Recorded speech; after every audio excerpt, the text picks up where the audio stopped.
My name is Brigitte Mannequin, and we've been married 38 years. And I'm Donald Mannequin, and I've also been married to the same person for 38 years. Some very good friends of mine had an au pair for the summer, and Steve called one evening and said, "We've had this incredible young woman with us for the summer, and she's leaving in a week. Would you like to come over and have dinner?" And I said, "That sounds like a wonderful idea." So I went over there for dinner, and we went out two more nights that week, and she went back to France, and we became pen pals. So sometime after Brigitte left, about 3 weeks later, I get a Dear John letter from Brigitte saying, "You're going to cut my wings off. I can't leave France." I mean, I was absolutely devastated. And then Brigitte continued to write these sort of pen pal kind of letters, and I said, it's a little hard after being lovers to be friends. And so Brigitte said, "Well, aren't you coming to France at Christmas time?"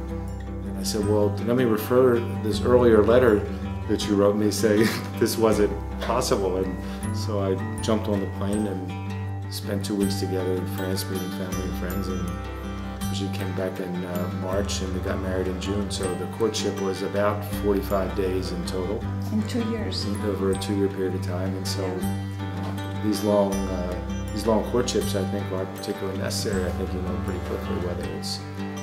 And I spoke very little English. It was like school English, so. And I spoke no French, so. And you still don't. That's right. The gist of the reason Donald and I had a relationship is because I said no to him, and he understood yes. He got lucky. I did. 38 years later, still counting them. We got married in France, in our garden, underneath a hazelnut tree with near an old well, and it was very country-like, sweet. The wedding itself was incredibly special because Brigitte as a Catholic and I as a Jew decided that we didn't want to impose either one of the religions on the other. So in France you get married in front of the eyes of the government, so there's this, Brigitte's village was maybe 700 people, and there's the mayor's office, and so everybody literally paraded around the town, and all the people who lived in the town were out on their steps watching this piece. And we go into the sort of the justice of the peace, and he signed this document, and then we went back, and family and friends said vows for us, and we said our own vows, and it was really really special, and I felt like we were really married by all the right people who were family and friends who had Brigitte had grown up with, and I'd grown up with, and my father and Brigitte's dad, and it was really very special. We didn't waste a lot of time between being married and having children, which was great. It was something that we wanted to have a big family. So we were married in June in '76, and Thibault was born in January of '78. So there wasn't a lot of time passed for the beginning, and then Lauren was 2.5 years later, and then 3 years after that, Sophie, and then 3 years after that, Celine. But there was, I think, for us, what we hoped would have occurred, having a family to surround us with them, and for them to be surrounded by us, and this was our first priority in life. And we weren't really lecturers to our kids about how to live life.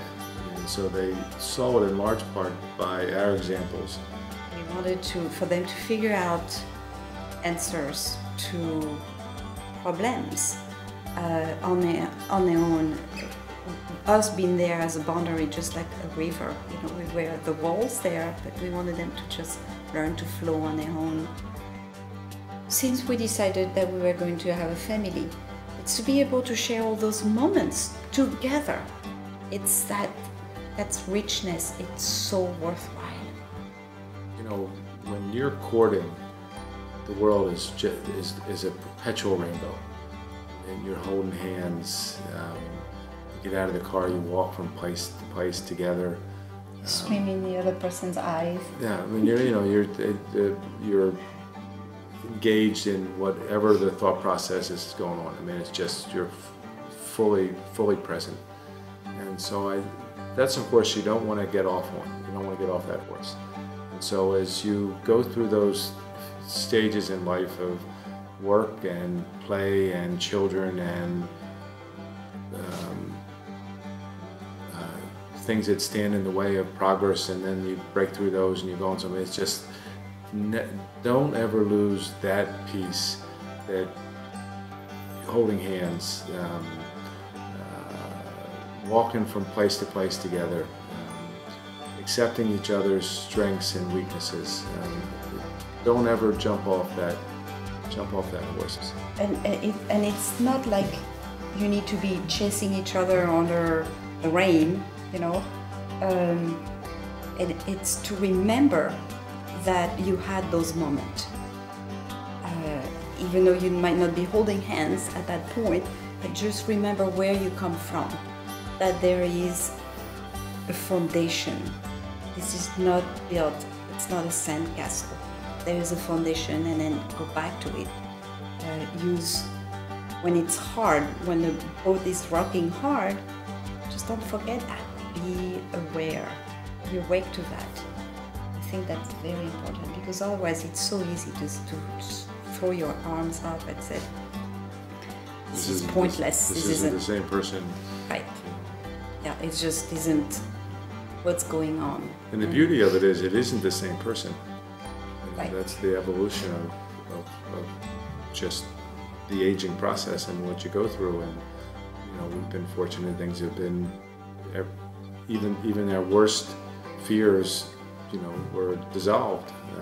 But you live through those pieces and figure out how to get through them. And as I said earlier, just being present for those in those moments.